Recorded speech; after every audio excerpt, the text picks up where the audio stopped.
ඉසි බැරි නම් යකෝ දන්න සිංහලෙන් කතා කරපන්. සුරේ ඩැඩ්. සුරේ.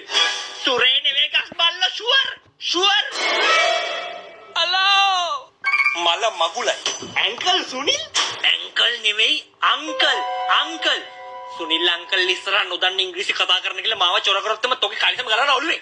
සිංහල කතා කරපන්. අලෝ. සානක පුතා. Hello uncle. pressure to meet you. ඔයා මාව දැකලා මොකක් හරි පීඩනයකට ලක් වුණාද? ප්‍රෙෂර් යකෝ ප්‍රෙෂර්.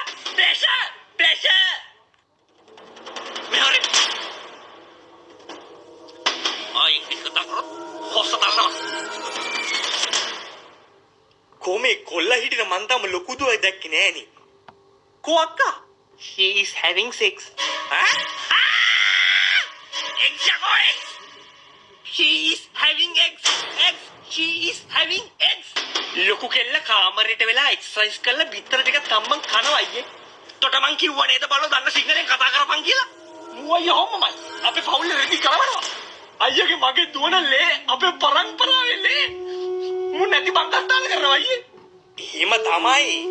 අද වරදි හෙට වරදි. හැබැයි දවසක හොඳට ඉංග්‍රීසි කතා කරන්නේ නැද්ද පුතා? වැරදි තමයි ඉංග්‍රීසි ඉගෙන ගන්න. ඔයා මේ පිට මිනිසු කියන්නේ වහන්න එපා. ඔයා ශක්තිමත් වෙන්න ඕන මේ වෙලාවේ. Be storage dad. Be storage.